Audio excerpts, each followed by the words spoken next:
असुर सिंदूरा और गजमुखासुर के बीच युद्ध होता है।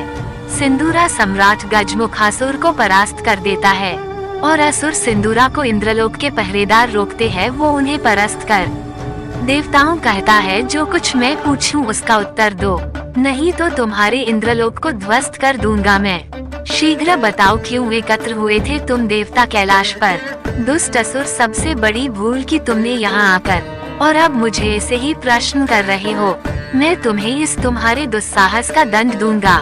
मेरी शक्ति का अनुमान नहीं है तुम्हें देवताओं, और सभी देवता अपनी शक्तियों से उसे पर आक्रमण कर देते हैं।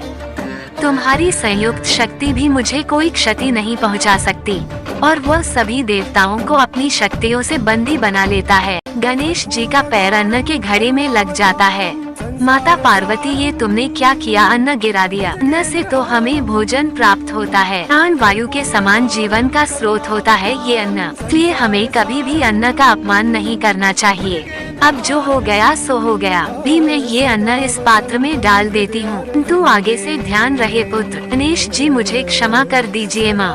माता पार्वती मेरे साथ आओ, मैं तो आपके साथ ही हूँ, आप जहाँ कहेंगी वहाँ चलूँगा। स्वामी क्या आपको ये ज्ञात है हमारे गृह में अब एक बालक है, आपके पुत्र के प्रति आपका भी दायित्व है। मैं अपने दायित्व भली भांति समझता हूँ, मैं कैसे सहायता कर सकता हूँ। आप अपने ध्यान के स्थान पर अपने पुत्र के साथ कुछ समय बिताइए, उससे बातें कीजिए, वह आपके बारे में जानने के लिए उत्सुक है, उसकी जिज्ञासा शांत कीजिए। अवश्य पार्वती। आओ पुत्र। और महादेव अपने ध्यान में लीन हो जाते हैं। पिताश्री आप निंद्रा मग्न हो गए क्या? नहीं पुत्र मैं ध्यान मग्न। गणेश जी के ऊपर चंद्रमा की रोशनी पड़ती है, ये तो अत्यंत विचित्र और अद्भुत है पिताश्री की जटाओं में। नंदी ने तो इसके विषय में कुछ बताया ही नहीं, देख लूं इसका स्पर्श कैसा होगा। चंद्रदेव ये तो अनर्थ हो गया। माता पार्वती के पुत्र ने मुझे महादेव के मस्तक से उतार कर अपने हाथों में ले लिया है।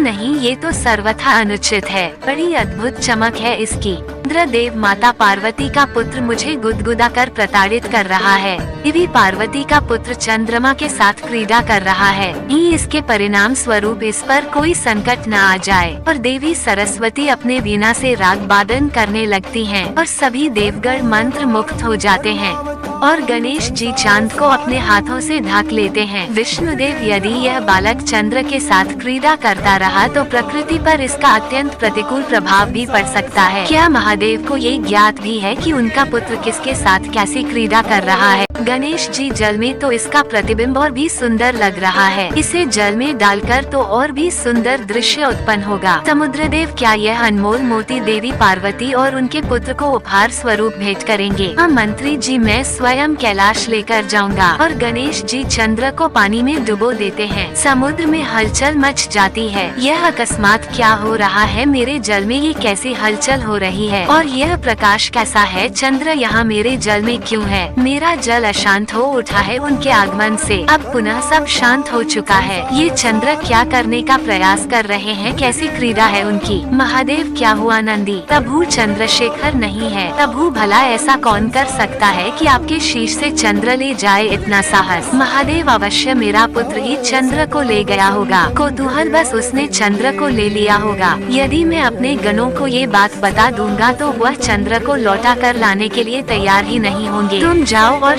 बालक ये चंद्र है, इनके साथ क्रीड़ा नहीं कर सकते। मैं तेजस्वी और शक्तिशाली हूँ। मैं और मेरा यह अस्त्र जिससे मैं सभी दुष्टों का अंत करूँगा, से मैं किसी को नहीं लौटाऊंगा। दिखाता हूँ मैं इसे आकाश में कितने ऊपर तक फेंक सकता हूँ। भू आपके पुत्र चंद्र को नहीं लौटा रहे हैं। हमने उनसे चंद्र को लौटाने के लिए कहा तो उन्होंने कहा वह चंद्र के साथ क्रीड़ा कर रहे हैं। महादेव जिन साक्षात चंद्र देव को वरदान देकर मैं उनके प्रतीक को चंद्र रूप में मैंने अपने शीश पर धारण किया है, जिनके स्थिर होने से सृष्टि का संतुलन बिगड़ सकता है, एक बालक उनके साथ क्रीड़ा करे यह उचित है। नंदी तुम जाओ और शीघ्र चंद्र को लौटा कर लाओ, उन्हें उनके स्थान पर स्थापित करो। नंदी जी प्रभु। और नंदी देखते हैं कि गणेश जी ने चंद्र को